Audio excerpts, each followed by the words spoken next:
और 21वें सदी के एक नई शिक्षा नीति को उसमें मंजूरी दी गई। ये बेहद महत्वपूर्ण है क्योंकि 34 साल से शिक्षा नीति में परिवर्तन नहीं हुआ था और इसलिए आज का ये जो परिवर्तन है और जो नई शिक्षा नीतियां है, मुझे विश्वास है कि पूरा समाज और सभी देशवासी इसका स्वागत करेंगे और दुनिया के शिक्षाविद भी इसको निश्चित रूप से सराहना करेंगे।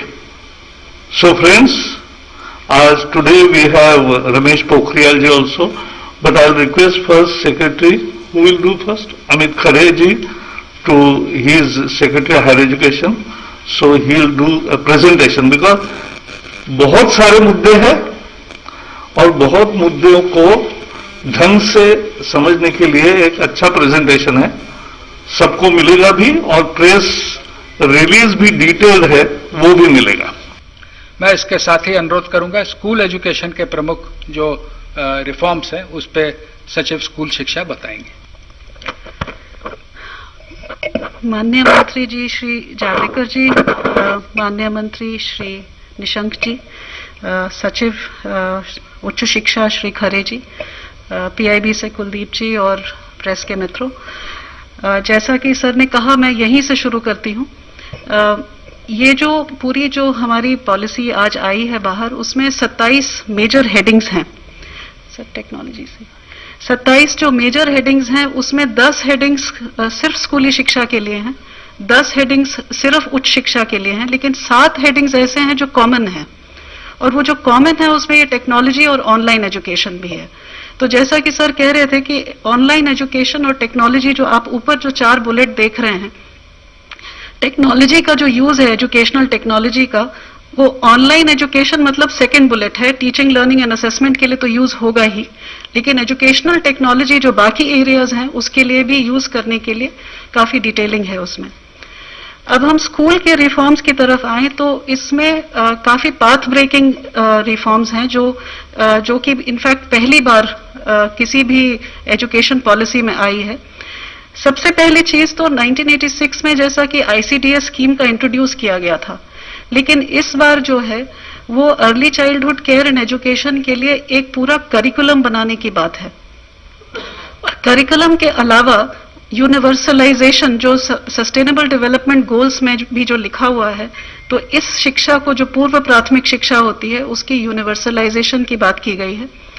इसका जो करिकुलम है वो एनसीईआरटी के द्वारा डेवलप होगा और 3 से 6 वर्ष के जो बच्चे हैं जो आंगनवाड़ी में भी पढ़ते हैं, कुछ बच्चे प्री स्कूल में भी पढ़ते हैं, उन दोनों सिस्टम्स को कंटिन्यू करके वहां पे एक play based, activity based, flexible, multifaceted जो करिकुलम होता है वो लागू किया जाएगा, जिसके लिए ट्रेनिंग की जाएगी। दूसरा जो एक बहुत बड़ा इसमें निर्णय है वो है कि जो बुनियादी शिक्षा होती है, जो बच्चे 6 से 9 वर्ष के होते हैं जो कक्षा 1 से 3 में पढ़ते हैं, उनके लिए बेसिक लिटरेसी यानी कि साक्षरता, बेसिक न्यूमरेसी जो संख्या ज्ञान होता है, इन दोनों चीजों के ऊपर फोकस करते हुए एक नेशनल मिशन सेटअप किया जाएगा जो सिर्फ इस चीज के ऊपर फोकस करेगी और पूरे देश के बच्चों की ट्रैकिंग करके वो बच्चे कक्षा 3 तक फाउंडेशनल लिटरेसी और न्यूमरेसी को अचीव कर लें, ये उसका ऑब्जेक्टिव रहेगा। जो तीसरा बड़ा इसमें रिफॉर्म है वो है जो पाठ्यक्रम का और पढ़ाने के तरीके का जो स्ट्रक्चर है उसमें चेंज है। आप सब जानते हैं कि अभी 10+2 स्ट्रक्चर है जिसमें जो पहले 10 वर्ष हैं उनका एक तरह से फेज वाइज करिकुलम होता है, फिर सडनली जब आप सेकेंडरी में जाते हैं, +2 में जाते हैं, तो सब्जेक्ट जो है स्पेशलाइजेशन होने लगती है। यहां पर जो हम सिस्टम लेकर के आए हैं वो 15 वर्ष का जो आप देख रहे हैं 5+3+3+4, उसमें 3 वर्ष तो पूर्व प्राथमिक है, मतलब 3 से 6 वर्ष जिसका पाठ्यक्रम बनेगा, और जो 12 वर्ष हैं उनको इस तरह से डिवाइड किया है कि वो कंटिन्यूटी, बुनियादी शिक्षा तक कंटिन्यूटी रहे, मतलब 3 से 6 वर्ष का बच्चा जो है 8 वर्ष तक एक ही पाठ्यक्रम, एक ही तरीके से पढ़ाई करे, play method, discovery method, activity based, experiential learning, ताकि वो फाउंडेशनल लिटरेसी और न्यूमरेसी अचीव कर सके। जो मिडिल स्कूल होगा, जो 6 to 8 वाला जो कक्षा है, उसमें जो है वो सब्जेक्ट इंट्रोडक्शन होगी और फिर सब्जेक्ट की एक्सप्लोरेशन होगी और वो मल्टी डिसिप्लिनरी अप्रोच होगा। उसी तरह जो +4 लिखा है वो 9th to 12th है। इसमें भी जैसा कि सर कह रहे थे, जैसा हायर एजुकेशन में है, कोई स्ट्रीम्स नहीं है, मल्टी डिसिप्लिनरी होगा। अगर बच्चा फिजिक्स के साथ, जैसा सर ने कहा, फैशन स्टडीज लेना चाहे, बेकरी कन्फेक्शनरी कुछ पढ़ना चाहे केमिस्ट्री के साथ, इट विल बी परमिटेड। तो ये पेडागोजिकल स्ट्रक्चर चेंज है, इसमें कोई फिजिकल स्ट्रक्चर यानी कि स्कूल की बिल्डिंग को चेंज करने की जरूरत नहीं है, ये पाठ्यक्रम में चेंज है। जो करिकुलम है, इसमें खास करके भारण दिया गया है कि साइंटिफिक टेम्पर बच्चे का बचपन से 3 साल की उम्र से लेकर 18 साल तक, और उसी तरह मैथमेटिकल थिंकिंग। इनफैक्ट पॉलिसी में रिकमेंडेशन है कि कक्षा 6 से बच्चे को कोडिंग सिखाई जाएगी, क्योंकि कोडिंग से मैथमेटिकल और कॉम्पिटेशनल थिंकिंग की शुरुआत होती है। तो 21st सेंचुरी स्किल्स भी उसके साथ समावेश किए जाएंगे। जो 5वां बुलेट है, जो अभी जो रिजिड सेपरेशन है कि ये एक्स्ट्रा करिकुलर एक्टिविटी है अगर आप स्पोर्ट्स में चले गए, ये को करिकुलर एक्टिविटी अगर आपने डिबेटिंग कर ली, आप म्यूजिक सीखना चाहते हैं तो वो एक्स्ट्रा है, या वोकेशनल सीखना चाहते हैं तो वो नॉन एकेडमिक है। वो सारा जो सेपरेशन है वो हट जाएगा, सारे सब्जेक्ट्स पढ़ाए जाएंगे, music, arts, sports, vocational, academics, everything will be on the same level. Gifted children जो होते हैं, जो टैलेंटेड होते हैं, उनको आइडेंटिफाई करना बहुत जरूरी होता है, ये इंक्लूजन के लिए बहुत जरूरी है। सर ने इंक्लूजन की जो बात की, यहाँ पे 2 तरह का इंक्लूजन है। जो बच्चे PWD पर्सन्स विद डिसेबिलिटीज हैं, 21 टाइप्स ऑफ डिसेबिलिटी, उनका इंक्लूजन के लिए स्पेसिफिक इसमें रिकमेंडेशंस हैं। उसी तरह जो गिफ्टेड बच्चे होते हैं, जो किसी भी पॉपुलेशन के 3 से 4% के बच्चे जो होते हैं, जो जीनियसेस माने जाते हैं, उनके लिए भी इसके अंदर प्रोविजन है। जो गर्ल चाइल्ड के लिए gender inclusion fund for specifically targeting the girl child development, girl child के लिए और भी बहुत कुछ है, पर मैं यहाँ आपको मेजर रिफॉर्म्स बता रही हूँ। जो कस्तूरबा गांधी बालिका विकास विद्यालय हैं, वो अभी कक्षा 8, कहीं कहीं कक्षा 10 तक है, उनको कक्षा 12 तक हर एक जगह ले जाया जाएगा। जो मेन चीज है, जो आप सेकंड लास्ट बुलेट देख रहे हैं, कि जो करिकुलम है हमारा, वो इतना हैवी है कि बच्चे जो है life skills, scientific temper, problem solving, critical thinking, उसके लिए उनके पास टाइम ही नहीं है। तो करिकुलम को एसेंशियल कंटेंट तक सीमित किया जाएगा, ताकि समय मिले बच्चे को कि ये सब चीज एक्सप्लोर कर सके। वो प्रोजेक्ट बेस्ड लर्निंग में जाएगा, एक्टिविटी बेस्ड लर्निंग में जाएगा, एक्सपीरियंशियल लर्निंग में जाएगा। वोकेशनल जो है वो क्लास 6 से शुरू किया जाएगा, ये भी इस पॉलिसी में पहली बार है। पिछली पॉलिसीज में दिया हुआ है कि स्कूलिंग में सेकेंडरी लेवल पे वोकेशनल शुरू होगा, ये कक्षा 6 से शुरू किया जाएगा। इसमें इंटर्नशिप्स भी हम पॉलिसी में लेके आए हैं कि बच्चा जो लोकल क्राफ्ट्स पर्सन है या ट्रेड पर्सन है, वहां जाकर के बैगलेस डे करके 10 दिन की इंटर्नशिप साथ में उनके साथ बैठ के करे, चाहे वो लॉन्ड्री चलाता हो, कारपेंटर हो, इलेक्ट्रिशियन हो, उसके वहां जाके अटैचमेंट करके बच्चा समझे कि लोकल क्राफ्ट्स, ट्रेड्स क्या हैं। जो एक और मेजर रिफॉर्म है वो करिकुलम फ्रेमवर्क, जो हमारा पाठ्यक्रम की जो रूपरेखा होने वाली है, वो 4 जगह वो चेंज होने वाली है। एक तो स्कूली शिक्षा की जो NCF है, वो 2005 में बनी थी, 15 साल हो चुके हैं उस बात को, वो नया पाठ्यक्रम आएगा। उसी तरह से जो टीचर्स एजुकेशन जो 2009 में बनी थी, 11 साल पहले, वो भी अब हम हाथ पर लेंगे।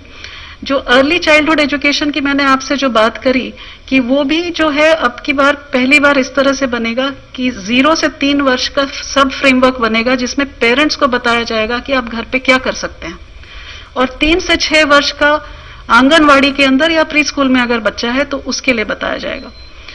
बोर्ड एग्जाम, इसके ऊपर काफी विस्तृत में पॉलिसी में लिखा हुआ है। बोर्ड एग्जाम जो है उसका महत्व जो है उसको कम करने के लिए बहुत सारे तरीके बताए गए हैं। फर्स्ट ऑफ ऑल ये कहा गया है कि मॉड्यूलर एग्जाम्स हो सकते हैं, साल में 1 बार होना जरूरी नहीं है, 2 बार हो सकते हैं। बोर्ड एग्जाम्स के लिए हर सब्जेक्ट को मैथमेटिक्स से शुरू करते हुए हर सब्जेक्ट को 2 लेवल पे ऑफर किया जा सकता है। और तीसरा ये भी कहा गया है कि बोर्ड एग्जाम को 2 भाग में बांटा जाए, ऑब्जेक्टिव एंड डिस्क्रिप्टिव। इस तरह से काफी सारे इसके अंदर पॉलिसी में चीजें लाई गई हैं बोर्ड एग्जाम्स के लिए। और ये भी कहा गया है कि बोर्ड एग्जाम सिर्फ नॉलेज के एप्लीकेशन को टेस्ट करे, रोट लर्निंग को नहीं, जो आप रट करके जाते हैं उसको नहीं, लेकिन वहां जाकर के जो रोजमर्रा की जिंदगी में आपके नॉलेज को अप्लाई करने की बात है उसको टेस्ट किया जाए। जो शिक्षा का माध्यम है उसमें यह लिखा है कि जहां तक पॉसिबिलिटी हो वहां तक 5वीं कक्षा तक मातृभाषा या नहीं तो क्षेत्रीय भाषा हो या घर की जो भाषा बोली जाती है उसमें पढ़ाया जाए, और हो सके तो 8वीं तक पढ़ाया जाए और उसके आगे भी पढ़ाया जाए जहां पॉसिबल हो। एक बड़ी इंटरेस्टिंग चीज इसमें लेके आए हैं कि जो बच्चे का जो आप रिपोर्ट कार्ड होता है, आप सबके बच्चों का रिपोर्ट कार्ड आता होगा, वो 2 पेज का होता है। एक साइड सब्जेक्ट लिखे होते हैं और उसमें कुछ मार्क्स और लाल रंग की लाइन वाइन कहीं डाल दी जाती है, और दूसरी साइड लिखा जाता है कि बच्चा क्लास में बात नहीं करता। बस इतने सा रिपोर्ट कार्ड होता है। ये एक होलिस्टिक रिपोर्ट कार्ड की बात हो रही है। इसमें 3 तरह के मूल्यांकन होंगे। एक तो खुद बच्चा अपना मूल्यांकन करेगा, दूसरा सहपाठी जो उसके हैं वो उसका मूल्यांकन करेंगे, और तीसरा उसके शिक्षक उसका मूल्यांकन करेंगे। और ये जो रिपोर्ट कार्ड है इसमें हर साल इस बच्चे को कौन सी लाइफ स्किल इस बच्चे में समावेश होनी चाहिए वो लिखा होगा, पेरेंट्स के साथ चर्चा होगी, और वो हर लाइफ स्किल के ऊपर चर्चा करता हुआ रिपोर्ट कार्ड बनेगा, जो हम लोग आर्टिफिशियल इंटेलिजेंस पे बेस करके जब बच्चा 12वीं कक्षा में निकलेगा तो उसके पास अपने पिछले 15 साल का पूरा एक, जिसको कहते हैं कच्चा चिट्ठा होगा, जिसमें लिखा होगा कि वो कौन कौन सी स्किल्स उसने इम्बाइब करी हैं। हर एक बच्चे का, चूंकि हम बुनियादी शिक्षा के ऊपर बहुत जोर देने वाले हैं, तो ऐसे हर एक बच्चे का लर्निंग आउटकम्स हमको ट्रैक करना पड़ेगा कि उस बच्चे ने बुनियादी शिक्षा, लिटरेसी और न्यूमरेसी उसको अचीव की है या नहीं। तो वो उसकी बात की गई है। एक नेशनल असेसमेंट सेंटर जिसका नाम परख रखा गया है। परख stands for performance analysis review, performance assessment review and analysis of knowledge for holistic development. बच्चे को परखने के लिए क्या करना चाहिए, ये जो सेंटर है, जो हमारे देश में करीब अभी 60 रिकॉग्नाइज्ड स्कूल बोर्ड्स हैं, उनके लिए स्टैंडर्ड्स, नॉर्म्स, गाइडेंस, ये पहली बार हो रहा है। ये किसी शिक्षा नीति में पहले कभी नहीं आया है। बोर्ड है एक बेंचमार्क जो सेट किया जा रहा है वहां तक पहुंच सके।